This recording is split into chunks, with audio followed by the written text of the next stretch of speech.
You're going to earn over $1 million and keep almost none of it. That's not a threat, that's just the math. The average American earns about $1.7 million over a working lifetime, and the median American in their 60s, after 40 years of collecting those paychecks, has around $87,000 to show for it.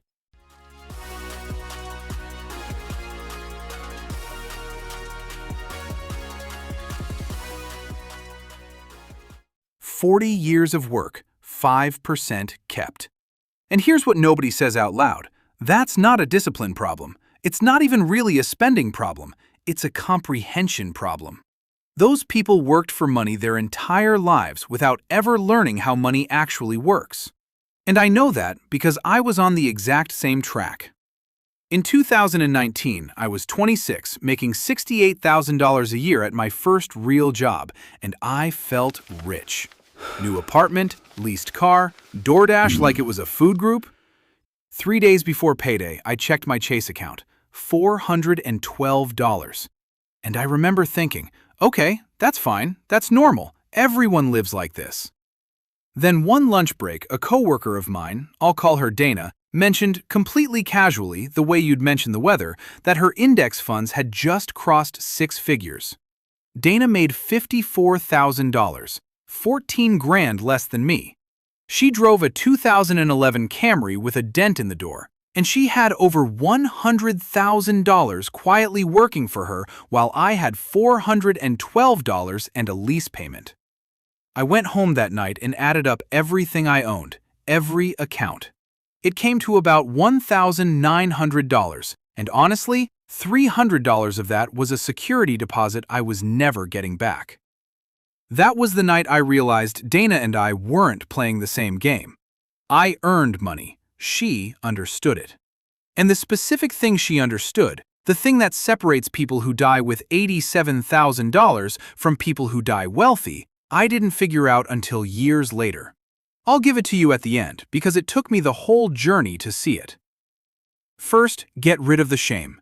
You don't understand money because nobody taught you. And nobody taught you because your confusion is worth billions. In one recent year, credit card companies collected about $130 billion in interest and fees. Billion with a B. That entire business model runs on one assumption, that you will never sit down and actually read how the product works. I read my own card agreement for the first time at 27. Full disclosure, I had to Google 3 of the words. But here's what I found in mine. The average card right now charges around 24% interest, and the average household carrying a balance owes about $6,500. Run those numbers and you're paying roughly $1,500 a year, not on the stuff you bought, just for the privilege of not understanding the paperwork. Schools don't fix this. I took 2 years of chemistry in high school. I have never once balanced a chemical equation as an adult. I have, however, signed a car loan, opened a 401k, and picked a health insurance plan, with zero training on any of them. That's like teaching someone poetry and then handing them the controls of a plane. So if the system won't teach you, you have to learn the language yourself. And the first word in that language changed how I see literally every object in my apartment. Here's the rule I actually use, the one I repeat to every friend who asks me for money advice at a barbecue. Every dollar I own is an employee, and before I spend one, I ask a single question. Is this dollar going to work for me, or am I going to keep working for it? When I buy a $6 latte, that employee quits. Gone. Fine, sometimes you let an employee quit. I'm not the no coffee guy. But when I put $1 into an index fund at Fidelity, that employee shows up every single day for decades and never calls in sick. And employees multiply.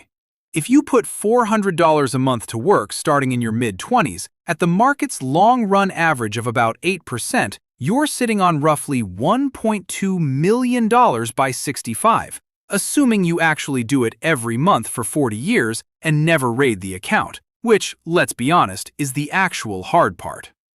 But even if you do it half as well, you land somewhere that would completely change your life. This is what I couldn't see at $412. I thought money's job was to be spent. Dana knew money's job was to hire more money. Same paychecks, opposite direction. But knowing the math isn't enough. Because I knew people who could recite this math and were still broke. Which brings me to the opinion that's probably going to fill up my comment section.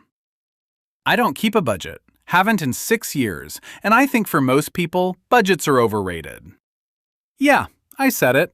Disagree with me below. Some of you already are. Here's my problem with budgets. They manage symptoms. A budget is a diet for someone who doesn't understand food. You can white-knuckle it for 3 months, feel miserable, blow it up in month 4, and learn nothing. Meanwhile, the person who understands why they eat what they eat doesn't need the meal plan anymore. What I do instead is one move. Money leaves for investments the morning it arrives. Automatically, before I'm awake enough to have opinions. Whatever's left, I spend without guilt and without a spreadsheet. I don't track categories. I don't know what I spent on groceries last month. Genuinely no idea. My net worth goes up every month anyway because the important decision already happened before breakfast. Now, the honest part. I might be talking from the easy seat here. If you're deep in credit card debt or your income barely covers rent, tracking every dollar for a while isn't overrated. It's survival, and it works. A budget got a good friend of mine out of $19,000 of card debt, and he'd be right to roll his eyes at me. So maybe the fair version is, a budget is a cast for a broken leg. Wear it while you heal. Just don't wear it forever and call that walking. Because the endgame was never tracking money. The endgame is what money is for. And this is where I finally understood what Dana had that I didn't.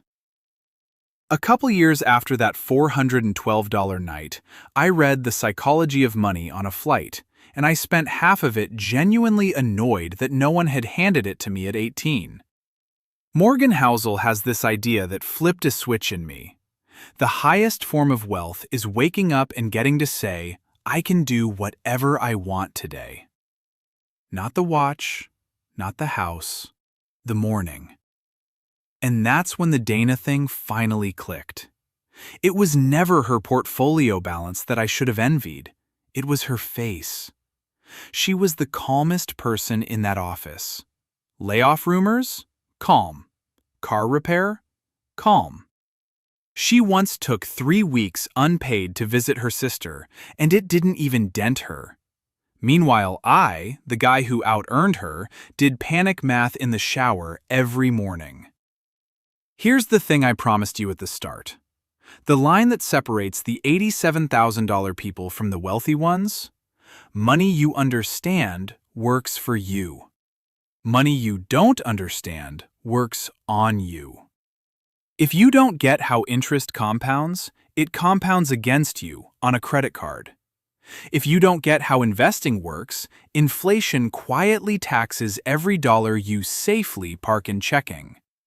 There is no neutral. Every dollar you touch is either your employee or your boss, and if you can't read the language, you don't even get a vote.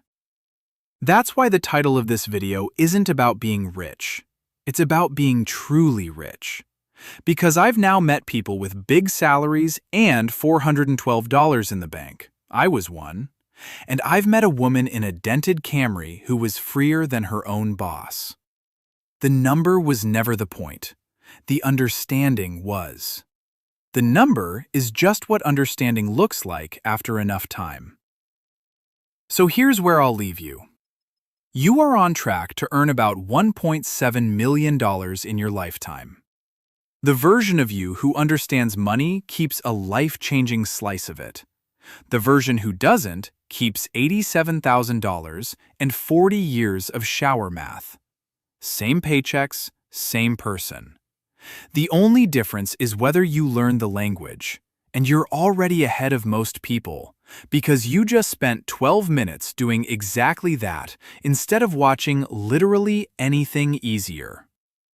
Drop a comment with the money concept that took you embarrassingly long to understand. I'll go first. Compound interest. Age 26. A coworker with a dented Camry had to teach me at lunch. If this was the kind of thing school should have taught you, the next video covers the exact order I'd put every dollar in. Subscribe so it finds you.